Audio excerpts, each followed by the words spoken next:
No, he absolutely hasn't given up. We remind ourselves frequently of what George Mitchell said the day that the Northern Ireland peace process was concluded.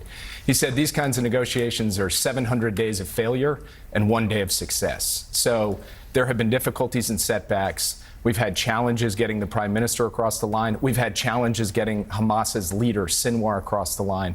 But we're determined to keep at it. And the president this week in New York will be huddling with other leaders to try to bring about a ceasefire and hostage deal in Gaza, and really critically to try to avert an all-out war in the Middle East, something that we have worked hard to avert since October 7th. Well, for one thing, we saw the beginnings of it, as I said, when there was that big direct attack from Iran against Israel. So if a country like Iran got brought in a larger way in this conflict, other countries as well began to get engulfed in it. That's what we would see as being a wider war. Right now, what we're watching across that northern border is the continuing, sustained exchange of fire. And, you know, your viewers should remember how this all started. It started because Hezbollah attacked Israel, not because Israel attacked Hezbollah. So Israel is trying to send a clear message that it's not going to tolerate a situation where its citizens can't return home, and it is going to try to create an outcome where, in fact, they can, some 80,000 of them. But we believe the best way to do that is not through escalation into war. We believe the best way to do that is actually through a diplomatic solution, and that's what we're working on this week. So as things stand, since the brutal murder of those 6 hostages, including a young American, Hirsch Goldberg, Poland, Hamas has actually refused to really engage in a discussion about the terms of what would bring the ceasefire across the table. They've essentially taken a step back. And there's a reason for that. It's because Sinwar is actually rooting for chaos. He's rooting for that wider war that we were just talking about. It's our job, working with the mediators, Qatar and Egypt, to try to drive Hamas back to the table. And then it's our job to get Israel in a position where they can accept the ceasefire and hostage deal that wasn't just President Biden's proposal, it was a proposal fully embraced by the entire UN Security Council and the wider world. And it's one that would leave Israel more secure. And to your point, one that would bring the hostages home, including American hostages. First, President Biden will have the chance to speak with President Zelensky when he hosts him in Washington later this week. And obviously, this will be a topic of conversation.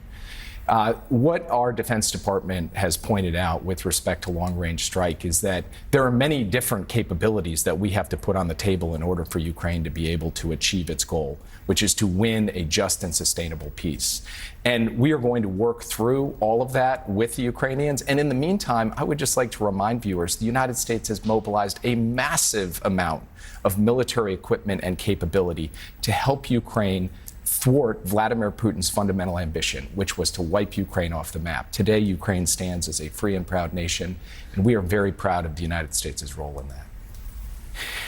You know, Joe, you put it very well, because we are trying to navigate between 2 shoals. One shoal is the shoal of paralysis, where we could get paralyzed by the risk of escalation and really do nothing. And we have rejected that by providing Ukraine with just an overwhelming amount of firepower and capability that has allowed them to push back against the Russian onslaught, hold their capital, hold their country, hold their democracy. We have not blinked in the face of Russian threats and saber rattling, and we have continued to this day to supply them with the weapons and capabilities they need.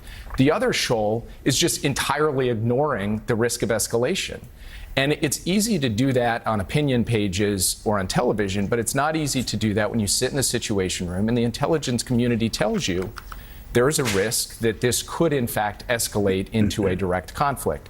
So we balance that. We manage the risk of escalation against the risk of paralysis, and we make sure that we are determined and decisive and fast in moving an unbelievable amount of stuff into Ukraine for them to be able to use to defend their country. And I am very proud, not just of what the United States has done on this front, but the 50 nations that Joe Biden has rallied to help Ukraine defend itself. And we will see with President Zelensky later this week what additional steps we can take to continue to support them. And then the final point I'd make goes to the criticism that we shouldn't be involved in this at all.